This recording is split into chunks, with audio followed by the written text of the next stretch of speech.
Welcome to the Aaron Harber Show, Your Decision 2018. This is part 2 of our special two-part series on Proposition 109, Fix Our Damn Roads, and Proposition 110, Let's Go, Colorado. So I just want to continue the conversation. One of the things that really intrigues me is the use in Colorado, of which I confess I'm not really excited about, of public-private partnerships. And I'd be really interested if you all could talk about how each of your proposals may be, how public-private partnerships, PPPs, may be related to your proposals. And then I'll give you my comments on it. So Adam Paul, of course, Mayor Lakewood, Dan Gibbs, again, thank you for being here, of course, County Commissioner, John Caldera of the Independence Institute and many media entities as well, and Kim Munson, thank you also for being here. But Adam, you want to start us off with that? And again, thanks for having us. And I think the cool thing about all of us, we agree on one thing. We got to do something with our transportation infrastructure in the state of Colorado. So that's a good thing that we're talking about this. It's critically important. You know, I'm going to take it to the local level, and I think that there are opportunities to leverage P3s if needed because of that local control aspect.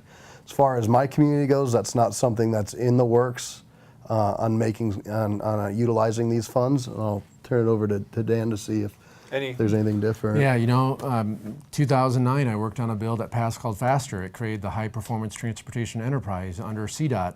Everything that CDOT does, they look through a lens of what opportunities exist for public-private partnerships.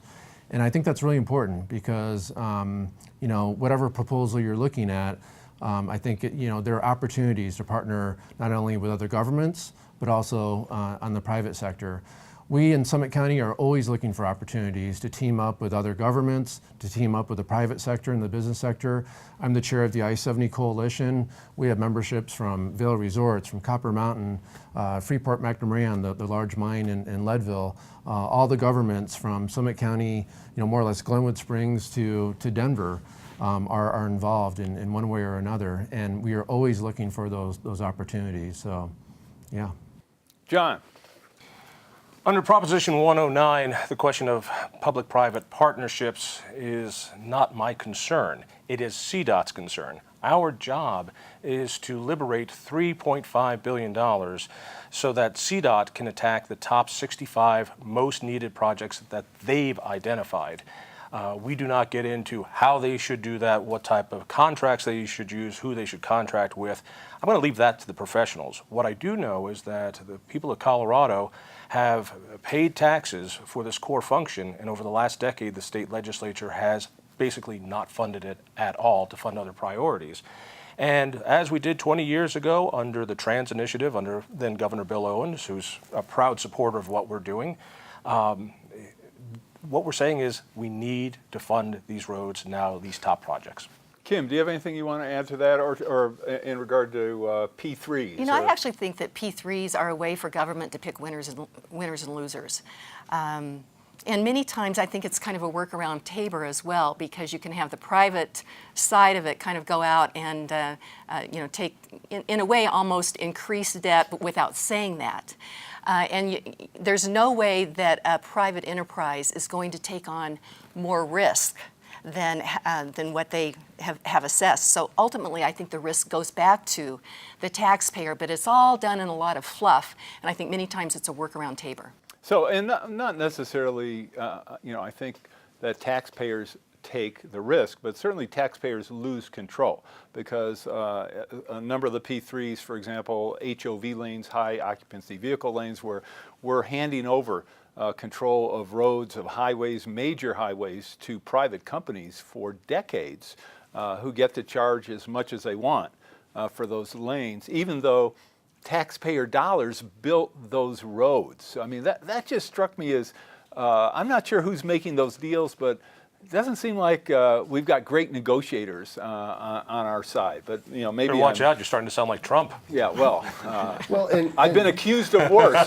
Some people said I'm starting to sound like you. That's a good point. Adam, please. Starting to look like him. Yeah, thanks so much. We will not edit that out of the show. No, go ahead. Yeah. Well, and I think that the core function, one of the core functions of government is transportation, and by the state legislature not allocating those dollars, as you've heard. Let's stop there. Well, hold on. But I'm going to bring that back to the local. No. Let's just at one point about. The state does allocate dollars for CDOT in transportation. It's not, the CDOT's budget is not zero. But the majority of it goes to maintenance. Very little goes to Right. new road and expansion. So Right. that's forced creative ways to go out and say we need to partner with the private sector to bring projects to reality. Right. Well, I think we're all in agreement. Clearly, the General Assembly has not met the needs of the state when it comes to transportation. Does anyone disagree with that? No, but somehow it has managed to put 1 out of every 4 Coloradans on Obamacare's Medicaid expansion, so there's money for that. We have $125 million going to the old age pension fund. We're the only state that hasn't changed that over since Social Security. We're able to have a $35 million energy office that gives away free refrigerators. We have $57 million going But hold on, John. Like the energy office, aren't those federal dollars we're primarily using? Now it is, but no, it is now funded directly through the state. The point being, the state has held this issue of transportation hostage so that it builds up the pressure for a tax increase. And I remember somebody saying, when you deal with your kids, don't negotiate with terrorists. Well, the state legislature is basically holding this core function of government hostage for the last decade to the point where we are about ready to tax ourselves and reward them for spending money elsewhere. This is a state that is awash in over $1.3 billion worth of surplus, but there's no money for roads. All right. So, If you want to keep that economic machine going, and as somebody who's living with anti-growth measures in their community, the number one issue that you hear from people is traffic congestion. And if you need to move goods, you need to move commerce, we want to keep growing for the next 20 years in a smart way. The way to do it is really create this type of, a legacy where we're planning for the future, we're giving back what was given to us, and the best way to do that is with a dedicated revenue stream. Traffic Nice way to say 21% sales tax increase, dedicated stream. Traffic and congestion is really, it's causing, Main Street huge issues with the cost. There was a study that was done in 2006 that reflected every hour I-70, the mountain corridor was shut down, equals about $1 million of lost revenue.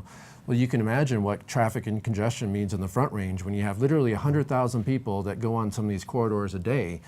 We think it's busy when we have about 30,000 people go through the Eisenhower-Johnson Tunnel in a day. But it is causing our state money, it is causing our small businesses money, and our proposal will do something about that. well, and certainly it's also causing individual drivers money. When you're sitting in traffic, you're losing revenue, you're losing time in your life, you're wasting gasoline or electrons or whatever it is. But Aaron, Hold on, I'm going to let Kim finish this segment. Aaron, people are voting. They like the convenience of their car. They like the convenience and safety of their personal vehicle. And so what's happening here, if you really look at this, you guys say the word roads, but when you look at it, there's a lot of multimodal, bike paths, all kinds of things. So even in that road and bridge component, you say that you're going to pull out 10% of that. You've got 15% over here for multimodal, and then the 40% that's going to be shared between municipalities and counties, they can do with it whatever they want. And how do they get that money? Who's going to decide that? The implication to the local government is you're just going to get that money. Why don't they just tax themselves so they get that money back? Instead, somebody, some commission, some unelected commission is going to make that decision. I don't think that's fair. All right, hold on, Dan, when we come back, you get to respond to who's going to make those decisions and whatever other point you just wanted to make. But we're going to take a break. We'll be back in a moment with our panel. For information on how to help promote civil and mutually respectful discourse and support expansion of the distribution of our programs, please email info@harbertv.com. I'm Aaron Harber, host of The Aaron Harber Show. You can follow the show on Twitter for instant notification of new episodes, live event invitations, outtakes, and behind-the-scene photos. And tweet us your topic and guest suggestions today. I'm Aaron Harber, host of The Aaron Harber Show. I very much would like to hear from you about the program, so please send me an email with your thoughts. You can suggest what topics I should cover, what guests I should invite to be on the show, or even what specific questions you would like me to ask. This is your program, so send your suggestions to aaron@harbertv.com. I promise to personally read every one, so email me today. And most of all, thanks for watching. The Aaron Harber Show may be viewed 24/7 at no charge from any location in the world at harbertv.com. Welcome back to the show. This is, again, part 2 of our special 2-part series on Propositions 109 and 110, Fix Our Damn Roads and Let's Go Colorado. All right, Dan, I didn't give you a chance to respond because of the break. You cannot pave your way out of a $9 billion challenge in the state of Colorado when you have that many needs. What does that mean? I thought the idea is to pave your way out. I'm saying that the 15% for multimodal is extremely important. Especially on the Front Range where you have, I live in Summit County. I can't tell you how often I head down and I'll take the Eagle P3, the train system, to the airport. Or in rural areas, Summit County, we have a Summit Stage. We have 2 million riders a year, and we have a 30,000 person population. So multimodal. 2 million riders a year on what? On our bus system. So we have in rural Colorado as well, even if you don't have a bus system or a train system, mountain mobility is extremely important for those elderly, and those are not those that cannot get from point A to point B for their services. And that's you see that in rural Colorado. So whether it's Rec Pass or bus services or train services, that's the future. When you look at the next generation, there will be less and less people potentially utilizing their cars. And as traffic gets worse, we're going to see 100,000 new people moving to the state a year. That's the size of Greeley. That's the size of Boulder. And many of those people have cars. So it's going to get worse and worse. And that's why multimodal is going to play such a really important part in shaping Colorado. And multimodal includes what? We don't know what it includes. Well, let's see what Dan thinks it includes. We do. It's a variety of different, it's everything from bus services to train services to Show recreation me services to in your senior proposal. services. Senior rides. Show me in your 21% sales tax where it says what senior ride will What does it mean to you? It means a slush fund that will be dedicated afterwards, and also means putting an operational component under yours. That transit is also operations, which means when your tax expires in 20 years, there'll have to be another tax to keep it going. The point is, you don't know what we're buying with this tax increase. Fix Our Damn Roads is clear. Now, listen, I understand There's a local list as well. I'm happy to show you. Yeah, I've seen your list. Show me where in your bill it says those projects are guaranteed to happen. You can't. All right, John. One thought. RTD carries 3% of the commutes here. 3%. Last year, they were allocated nearly double as much money as CDOT. And you wonder why we're in a traffic jam. This proposal is great for RTD, but the question is, has the state failed to build our roads? The answer is yes. This holds them accountable. Okay, I actually want to talk about RTD separately, but Kim, go ahead, please. Well, this is not affordable. You talk about, in Summit County, that makes sense on a local level. You have the skiers there that, you will move them around. That makes a lot of sense to do something there.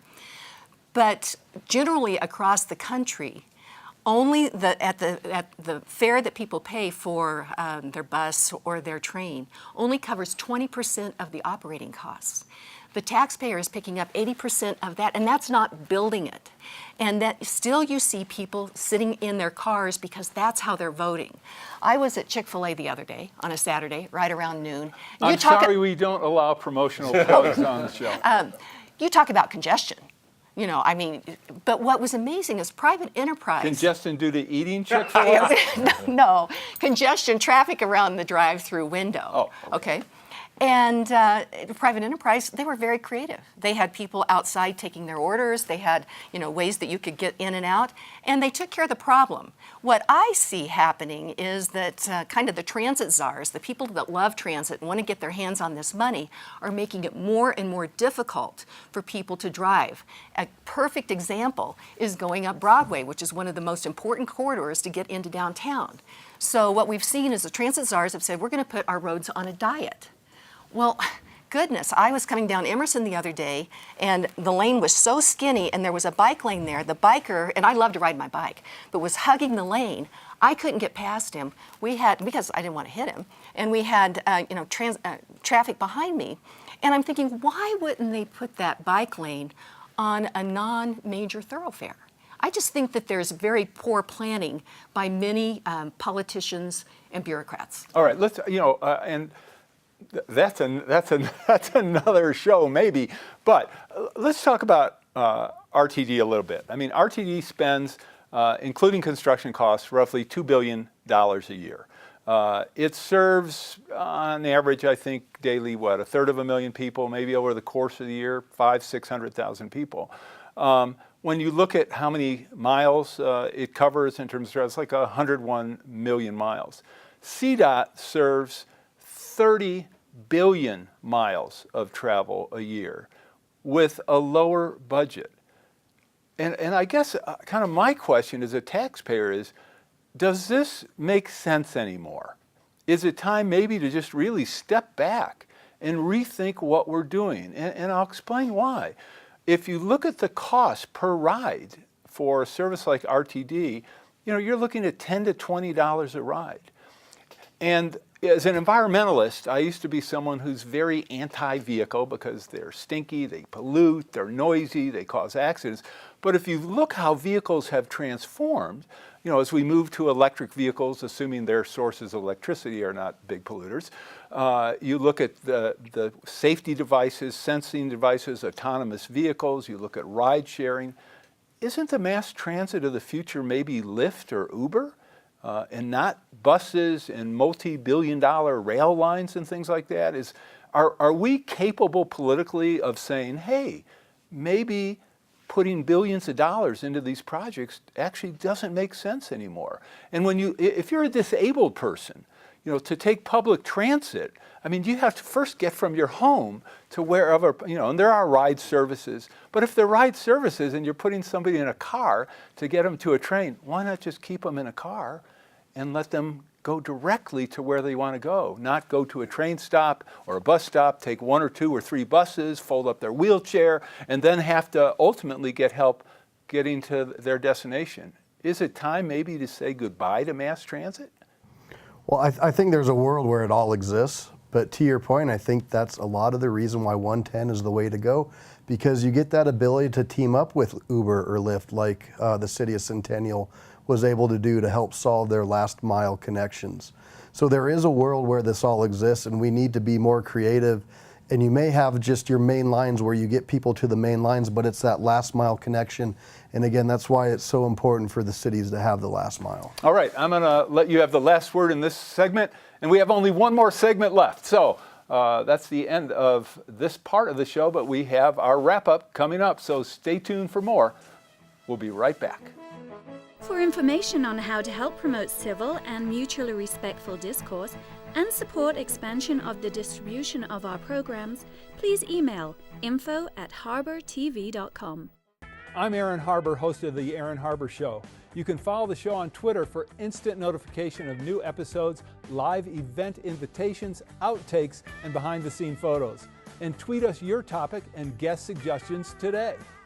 The Rex Howell Broadcaster of the Year Award recognizes an individual who, through leadership, skill, and dedication, is advancing the broadcast industry in our state and our nation. Tonight, we honor Aaron Harber. Aaron has worked extensively in the media as a host, producer, political and economic commentator, and columnist. Today, the Aaron Harber Show is the focus of his media involvement. Aaron, it is a privilege to present you with the Rex Howell Broadcaster of the Year Award. Congratulations.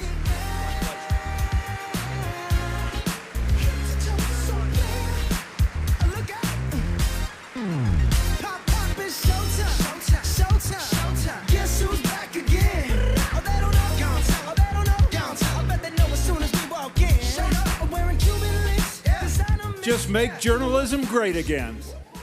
Join me and watch the Aaron Harber Show. Watch the Aaron Harber Show. Watch the Aaron Harber Show. Watch the Aaron Harper Show. Watch the Aaron Harber Show. I'm Reverend Jesse Jackson. Watch the Aaron Harber Show and keep hope alive. I'm Aaron Harber, host of the Aaron Harber Show. Find us on Facebook to get all the latest updates, see behind-the-scene photos, and make comments and ask me questions. You can see episodes before their TV broadcast, so like the show today. The Aaron Harber Show may be viewed 24/7 at no charge from any location in the world at harbortv.com. Welcome back to the show. This is our final segment in part 2 of our special 2-part series on Proposition 109, Fix Our Damn Roads, and Proposition 110, Let's Go, Colorado. I put a little exclamation point there for you. It's not on your website. I recommend as a marketing expert, Adam, that you and Dan, that you add that. And maybe have the letters lean, so it shows motion too. How's that for suggestions? No charge for the advice. That's not fair. I'm not playing favorites. Talk about media bias right there. I think they don't. I think they think there is, but on your side. So be careful. Okay. So one of the things I want to talk about we didn't get to is the gasoline tax. The gasoline tax has not been raised in Colorado since what, 1992 or something like that. If you raised it based on just inflation, you would get roughly 15 cents more per gallon, which you could bond easily something on the order of anywhere from 10 to 20, probably close to $20 billion. Why not propose to the people who use roads, like all of us, that we pay a reasonable gasoline tax? We are one of the few states that hasn't raised the gasoline tax in over a quarter of a century to match, not match inflation, to do anything. Why don't we do that? And why don't our political leaders have the courage to go to the voters, make the kind of cases you are making, and say, hey, if you use the roads, you should be helping to pay for them. Dan. Same reason why at the federal level they haven't made any changes with 18.4 cents in the gallon since, I believe, 91 or 92. And in Colorado with, I believe, 21 or 22 cents in the gallon since 91 or 92. 22 cents, right. 22 cents in the gallon. It is not popular at all, and really doesn't really cut it in terms of bringing in $767 million for Let's Go Colorado. You'd have to increase that by over 20 cents. It is not Actually, popular. 15 cents would generate an estimated almost equal amount. So, and that would get you to the inflation level. So, Aaron, but you have this implication. So, but you're saying, Dan, it doesn't cut it politically. Well, it doesn't cut it. It just doesn't cut it. Doesn't bring in the revenues that are really needed to take care of these most important. Oh no, 107 15 cents would equal everything you two are probably doing combined. Think about the choice that's made. The reason. Well, no, wait. I wanted Kim to finish. Well, the implication is that this tax has to go up. That's the first thing that, really? Why does it have to? But secondly, we've been seeing money that is coming through Dr. Cog. Which they take the money from the highway user tax fund and disseminate that out. They take that money, that's the gas tax money, and they spend it not on roads and bridges. And then. So your argument is, why raise it if we're not even using what we have? And then the other thing, electric vehicles that you brought up, Aaron, is they use the roads.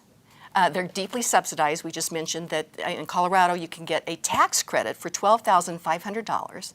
So there's federal and state combined. Federal and state, so $7,500 federal, $5,000 state. Plus, as you mentioned, XL and some others. So go out and buy your BMW electric vehicle. They've got a new SUV, I think, coming out. John has two. So, but what you have there is so deeply subsidizing something over here, which is taking away tax revenues from everybody else that's paying revenues. And then there's many times free electric charging stations, and they're not paying any gas tax. So before we talk about raising taxes, let's make sure that we get all the tax money back going towards roads and bridges. Also, the reason the Let's Tax Colorado proposals are for a sales tax, which is a very regressive tax on poor working families. Again, there'll be tax increases up to 10% sales tax in places like Commerce City, 9% in Colorado Springs, because their polling showed the gas tax isn't popular. You're right.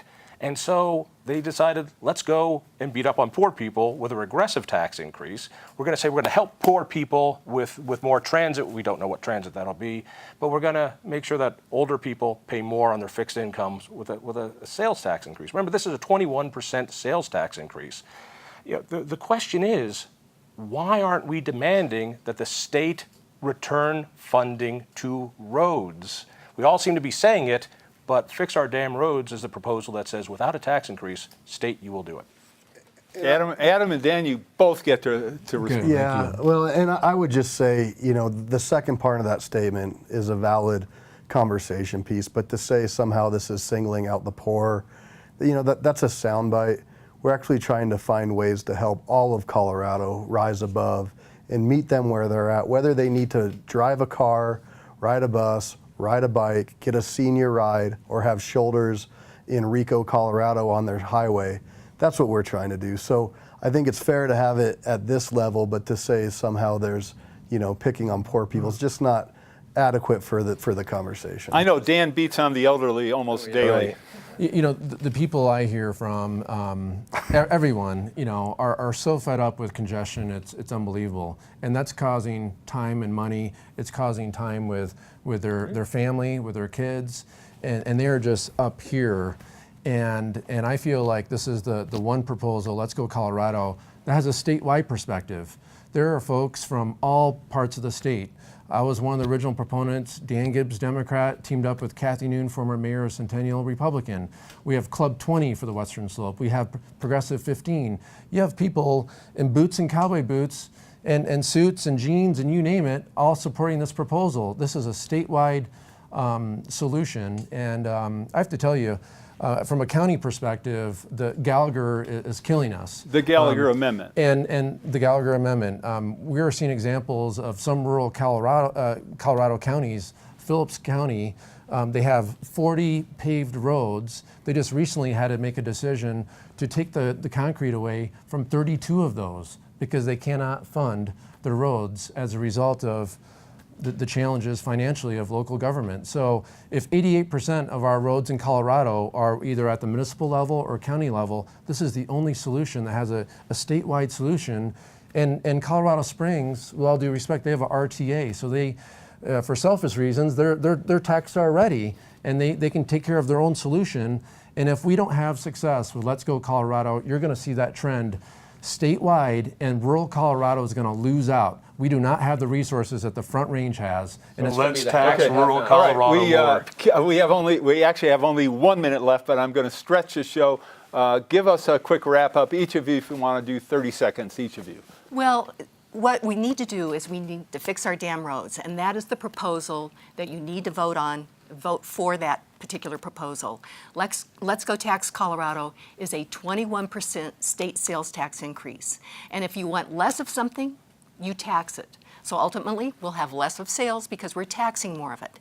And this implication, when you talk about these little cities and towns out in rural Colorado, there is no guarantee that they are going to get that money. As I look at the proposal, it looks like it's heavily weighted, that the decisions will go to the Front Range, and it's an unelected board that's going to make those decisions. It's an unelected commission, so it takes away that accountability. All right, she used all your time, John, I'm sorry. So Dan, Adam, you have 60 seconds to wrap up. Yeah, I would just say there actually is accountability.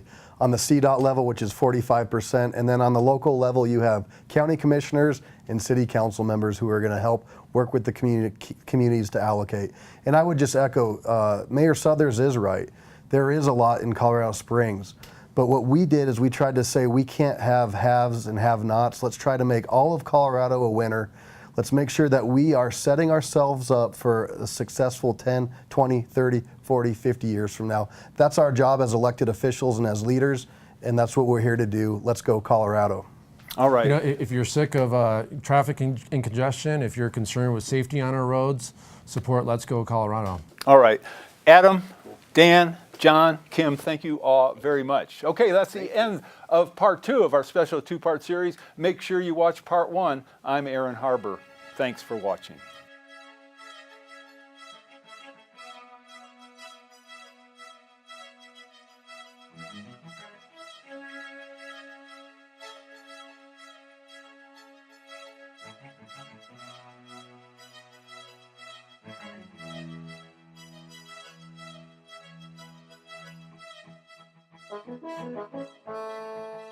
Please contact us. We want to hear from you. And thanks for watching.